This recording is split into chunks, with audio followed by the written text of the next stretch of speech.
He made journalism a tool of the 99%. He stood up against the 1% and the profiteers, and he became an example for millions. And that is why he is in the position he is in.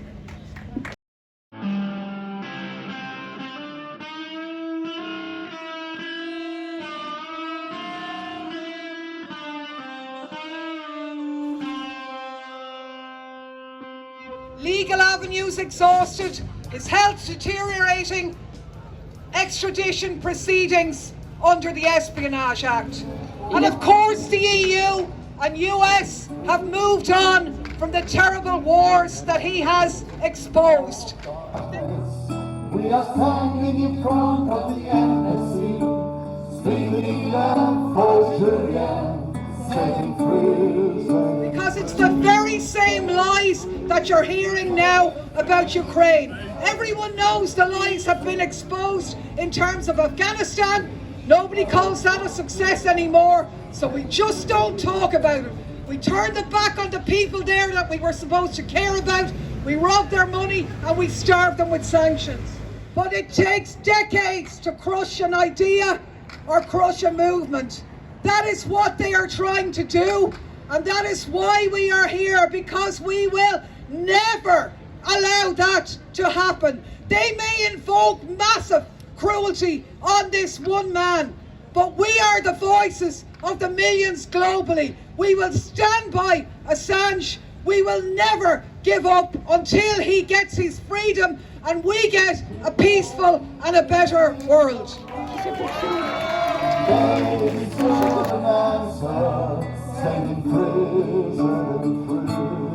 We are here because society has stopped to function. The politicians are silent, almost all musicians are silent, but the biggest crime is that journalists are silent on the case of Assange. Et le plus grave, c'est que les journalistes sont réduits au silence. C'est le cas de Assange. We're in Brussels, in front of, behind the stage, we're backstage, of a Julian Assange rally, running into Roelie Post, Dutch whistleblower, European Commission whistleblower, Roelie Post. How are you doing, Roelie? I'm reasonably fine, considering the circumstances, and I'm very happy to be here. I'm supporting Assange since many years. Also the book which was presented here from a few years ago, I was a co-signer of the joint letter asking for the release of Julian Assange. Well, of course, first of all, because he brought out so many truths. And one of the first truths he wrote out was through some people, including myself, who brought out some scandal about an adoptee who was sexually abused and on the internet. And Julian Assange was the only one who published it and who also wrote an article about it. So I knew about Julian Assange from long before he became a prosecuted whistleblower and journalist. And well, being a whistleblower myself, of course, I have an extra sympathy for people who are being prosecuted or being badly treated, and that's an understatement in the Assange case, for bringing out the truth and doing basically what every citizen should be doing. Your story may also be one that is slowly being forgotten. I have not forgotten you. But are you safe? Is your life in order, or how are the powers that be treating you at this moment? The powers that be are treating me like before. They're in total denial of anything ever having gone wrong, or in denial of me being a whistleblower. With that I mean the European institutions, European Commission especially. At the same time, during the last years, because it's 5 years ago we spoke, during those 5 years, the Dutch National Parliament has adopted a decision, a motion, unanimously about me in my support. Also, the Dutch House of the Whistleblowers has taken a position at the request of the Prime Minister, Mr. Rutte, and the House of Whistleblowers has written to President von der Leyen to request her to review my case. But the European Commission is again denying this and saying that there's not the beginning of proof that I'm a whistleblower or have been badly treated. I live back in Brussels since 3 years. I'm very happy to be back in my house. I'm reasonably safe, but that's only since I installed a very serious security system, because I was threatened and more again in Brussels. But in general, I'm back being in Brussels, in the heart of Europe, where things happen, where there is the power to change things, and where I can participate to events like this and speak to people, and I hope together we can all be strong and get a better world in the near future. So the power to change things should be here. This is headquarters of Europe, one would say. At the same time, that would be the critical questions that I have on European Union functioning currently, European Commission. We're doing nothing for peace, we're picking a fight, we're picking a war, we're doing nothing to resolve a crisis of health that's evolving in the world, and European Union is doing nothing about that. So what's your observation of European Commission functioning now? Well, they're not doing anything for Assange, they're not doing anything for Snowden, they're not doing anything for the other whistleblowers. They treat me badly. But yes, the war is a major, they should be going for peace. Peace one gets by negotiating and not by sending arms.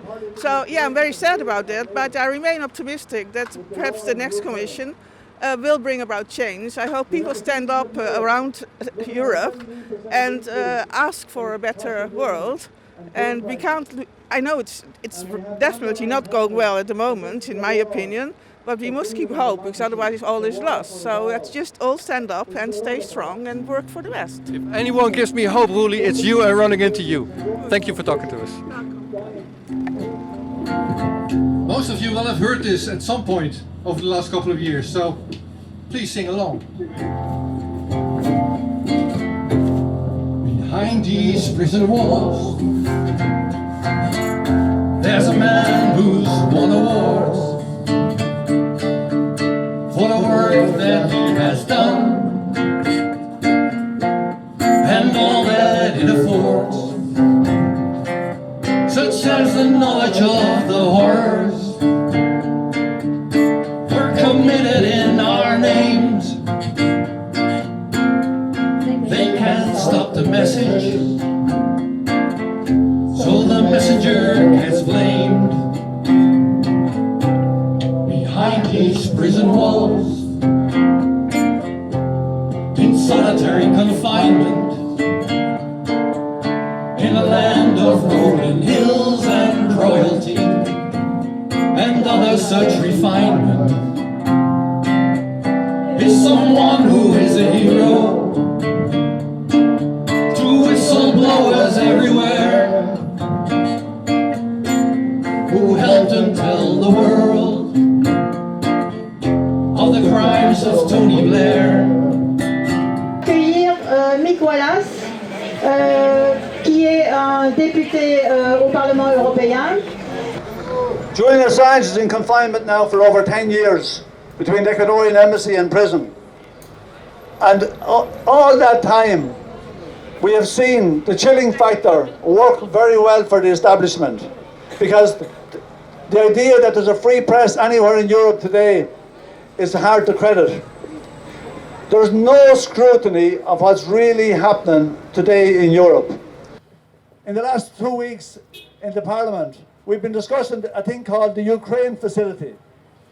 We're about to sign off on 50 billion of European taxpayers' money towards rebuilding Ukraine. But we're also going to sign off on another 20 billion, despite the fact that we've already spent 72 billion. We're signing off on another 20 billion for military aid over the next 4 years, whether the war stops or not.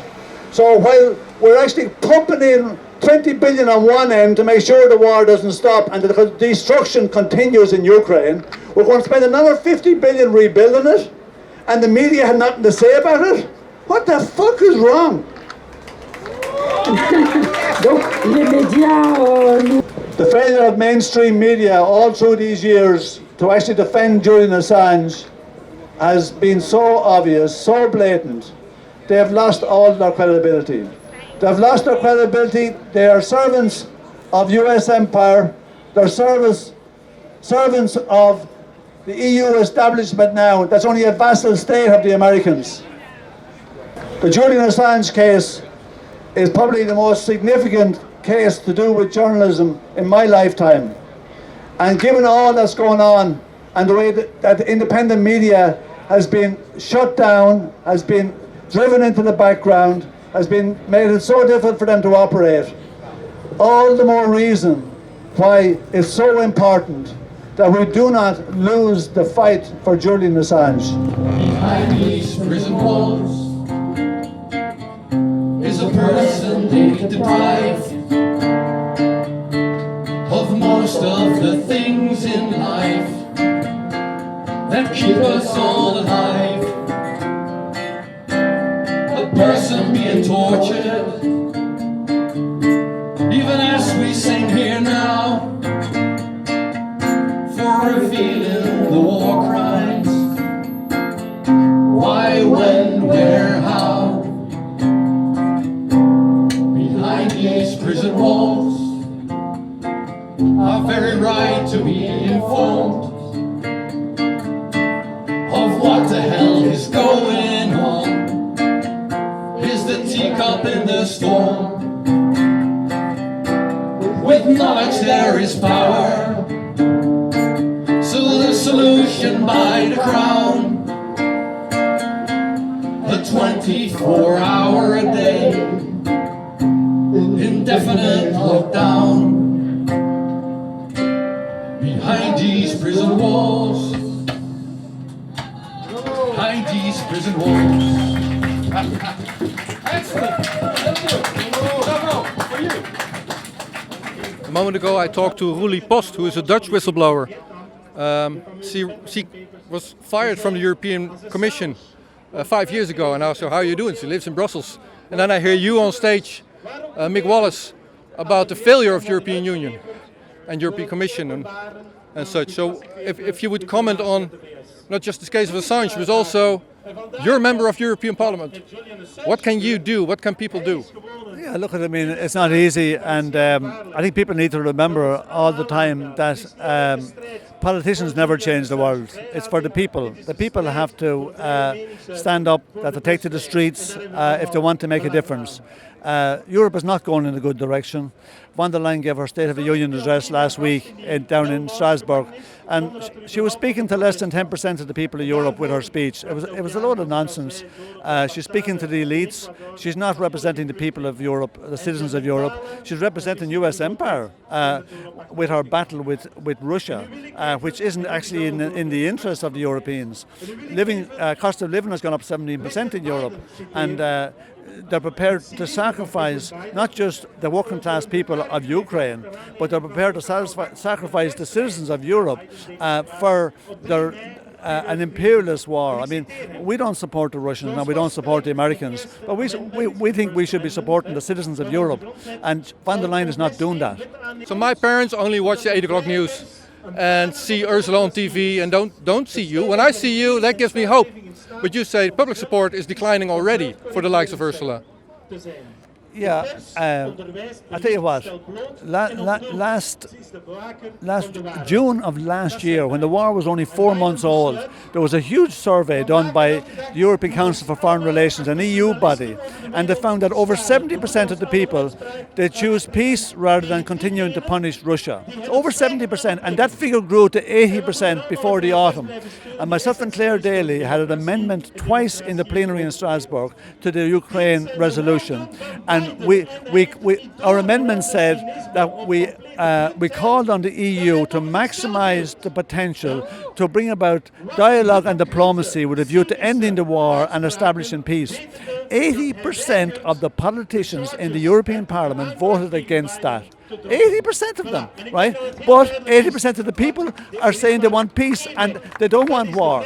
So who represents who? The politicians of Europe do not represent the citizens of Europe. But sadly, the mainstream media will make sure that the majority of the people getting back into the European Parliament will be of the same ilk, and it won't change much. Unfortunately, less than 50% of the people will vote, and unfortunately, the poor people and the young people are not voting, and they are the people with the potential to change it at the voting process. But as I said again, don't expect the politicians to change the world. The people have to change things for the better, because Europe is going in the wrong direction now. We want a European Union, but we want one that serves the interests of the people, not one that serves the interests of big business and elites. final question will be, I just talked to a member of Dutch Parliament not too long ago, Wiebren van Haga, and he said this job of mine, this is the hardest and most depressing job that I've ever held. How's your job as a parliamentarian in Europe? Yeah, listen, I mean, it was obviously more enjoyable in construction. I spent all my life in construction. But listen, I do my best. Myself and Claire Daly work very closely together. And we're trying to make a difference in a positive way, and we're trying to change things. We see serious problems with how the European Union operates. We're trying to change it. We never promised that we could, but we'll certainly try. Whenever I see your face on television or on my computer or online, you're a beacon of hope. So thank you for that. Thank you very much. Thank you. Are we ready? Yep.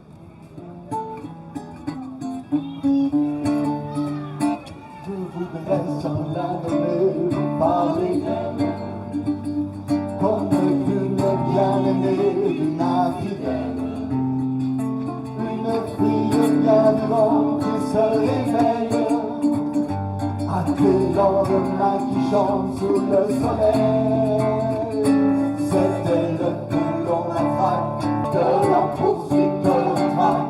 C'était elle qui se soulève, qui souffrait sous les douleurs. C'était elle qu'on emprisonne, qu'on trahit, qu'on abandonne, qui nous donne envie de vivre, qui donne envie de la suivre jusqu'au bout, jusqu'au bout.